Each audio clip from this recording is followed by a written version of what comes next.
The mainstream media, as much as they love to talk about pushing women's athletics and female empowerment, all these things, and they've been shoving women's sports down our throats for years, despite the fact that some people just aren't interested. All of a sudden, when biological males start coming into those spaces and dominating, they're silent. Either they're silent or they praise them. ESPN honoring Leah Thomas for Women's History Month. It's an absolute joke. That's one of the reasons we have to speak out about these things. You have people, you have women that are taking stands. We saw what Riley Gaines has done and has been doing for a long time. Well, now somebody else who's been affected by biological males in sports, a female volleyball player who got a ball spiked into her face by a biological male, is speaking out. Injured North Carolina volleyball player urges transgender bans for female sports teams in schools. And we talked about this. What was it, last year sometime? This was that story. Last year. This is a biological male, and this is coming from their own highlight. The reason people saw this is because they bragged about it. They used it in a highlight reel. They used this spike on a highlight reel that they put on their YouTube channel. Biological male spiking into the face of a biological female. Looks pretty big too, huh? That male.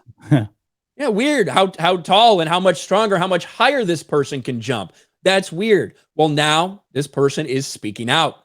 A North Carolina high school volleyball player has urged the state legislature to pass a bill banning transgender athletes born male from playing on female sports teams after she was seriously injured when a transgender girl spiked the ball at her.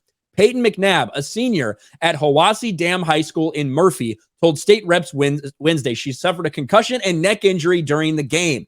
Due to the North Carolina High School Athletic Association policy allowing biological males to compete against females, my life has been forever changed. She still struggles with effects of her injuries, impaired vision, partial paralysis, unremitting headaches, anxiety, and depression. McNabb claims she'd also been forced to obtain accommodations at the school as a result of her impaired ability to understand and retain information. I mean, this is what it's come to. You have women that have been injured by biological men competing with them who are desperately speaking out to prevent it from happening to other girls. That's just... It's crazy, man, because you have video evidence of these athletes actually getting injured by biological males, but yet your Megan Rapinos and what was that, like 40 other athletes signed a letter to Congress, I believe, to allow biological males to compete against women. I believe it's going to take a fatality. And you know what? Even if there was actually a fatality, I don't believe that people like Megan Rapinoe would change their stance. That's the sad part. I don't think so. Yeah. I mean, she's talking about how she has blurred vision. She's playing softball right now, by the way, and she isn't playing up to her standards because, I mean, a head injury like that, man, does a lot of damage. I don't know if she'll be successful with this. I'm looking at lawsuits.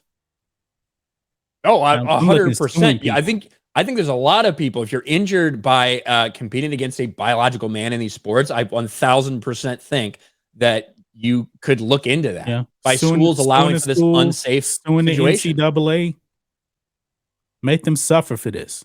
And the whole narrative about, well, they're not going to let trans kids play sports. Well, one, trans kids is disgusting in and of itself, just the phrase. But no, you can play sports.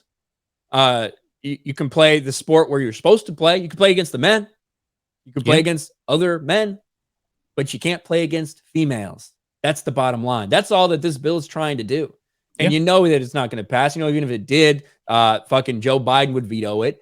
So it's, you know, unfortunately, it's a fool's errand in terms of will it actually get done. But the attention is on. You have ESPN personalities finally speaking out. Sage Steele has been vocal about it for a while, but you even had Samantha Ponder talking about this. Yep. And of course you have Charlie, who just left ESPN for Outkick, talking about as well how she felt stifled at ESPN and how people are finally starting to break. But ESPN has encouraged this.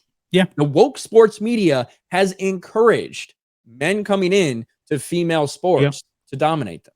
I believe if you were to actually secretly poll the women at ESPN secretly, you'll probably find almost no women on board with this. But publicly, they're going to go out there and say, hey, we want biological males in women's sports.